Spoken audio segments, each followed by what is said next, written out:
અમરેલીમાં સરકારી પાઠ્યપુસ્તકનું વેચાણ થઈ રહ્યું છે। અમરેલીથી આલા મહત્વના સમાચાર સામે આવ્યા છે, જ્યાં જ્ઞાનદીપ સ્ટેશનરીમાં સરકારી પાઠ્યપુસ્તકનું વેચાણ થઈ રહ્યું છે। સરકાર દ્વારા વિનામૂલ્યે અપાતા પાઠ્યપુસ્તકનું જ્ઞાનદીપ સ્ટેશનરીમાં વેચાણ કરવામાં આવી રહ્યું છે।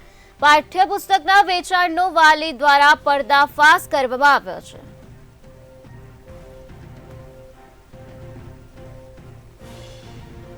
અમરેલીમાં સરકારી પાઠ્યપુસ્તકનું વેચાણ થઈ રહ્યું છે, જ્યાં જ્ઞાનદીપ સ્ટેશનરીમાં સરકારી પાઠ્યપુસ્તકનું વેચાણ જોવા મળી રહ્યું છે। તો સુરત નગર પ્રાથમિક સમિતિ પૂર્વ સભ્ય બાળકના ધોરણ 10ના પાઠ્યપુસ્તકો ખરીદી કરવા તેઓ જ્ઞાનદીપ સ્ટેશનરીમાં આવ્યા હતા। ત્યાં જાણવા મળ્યું કે સરકારી પાઠ્યપુસ્તકનું અહીં આ રીતે વેચાણ કરવામાં આવી રહ્યું છે। સરકાર દ્વારા વિનામૂલ્યે પાઠ્યપુસ્તક આપવામાં આવે છે, ત્યારે આ જ્ઞાનદીપ સ્ટેશનરીમાં સરકારી પાઠ્યપુસ્તકનું વેચાણ કરવામાં આવી રહ્યું છે। પાઠ્યપુસ્તકના વેચાણનો વાલી દ્વારા પર્દાફાશ કરવામાં આવ્યો છે।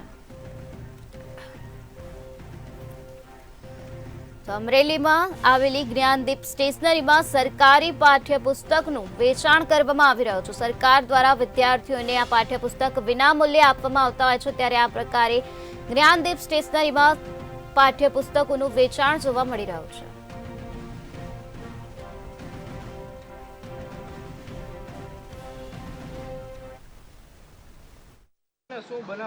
जी, मारू नाम सुरेशभाई सुहागिया, पूर्व सभ्य नगर प्राथमिक शिक्षण समिति सूरत। આજરોજ અમરેલી ખાતે આવેલા જ્ઞાનદીપ સ્ટેશનરી છે, ત્યાં 10મા ધોરણના પુસ્તકો લેવામાં આવેલા હતા।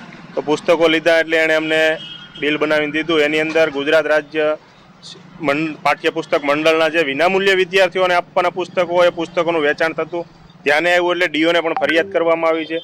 અડધો કલાક ઉપરનો સમય વયો ગયો, ડીઓ પણ હજી અહીંયા આવેલા નથી। અને અહીંયા તપાસ કરી તો જે સ્ટેશનરીના માલિક છે એ એમ કહે છે કે આને પુસ્તકો વિશે તમારા કૌશિકભાઈ વેકરિયા જોડે પણ 10 દિવસ પહેલા વાત થયેલી હતી। એટલે આમાં ક્યાંક ને ક્યાંક રાજ્ય સરકાર પણ સંડોવાયેલી હોય એવું લાગે છે, કારણ કે વારંવાર નકલી વસ્તુઓ પકડાય છે, કાંઈ ને કાંઈક ગવર્મેન્ટની વસ્તુઓ વેચાતાની પકડાય છે। તો આ સ્ટેશનરી જે અમરેલી જિલ્લામાં આવેલી છે ને, એના ધારાસભ્ય અને ગુજરાત રાજ્યના દંડકશ્રી છે કૌશિકભાઈ વેકરિયા। તો આ સ્ટેશનરી વાળો જે છે એ ભાઈ કૌશિકભાઈનું નામ લે છે। તો આપના માધ્યમથી હું કૌશિકભાઈ સુધી પણ આ સંદેશ મોકલવા માંગુ છું કે જો આમાં તમારો કંઈ હાથ ન હોય તો આની સામે તમે પણ કડક પગલાં ભરો, કેમ કે ભાઈ દ્વારા આપનું નામ દેવામાં આવેલું છે।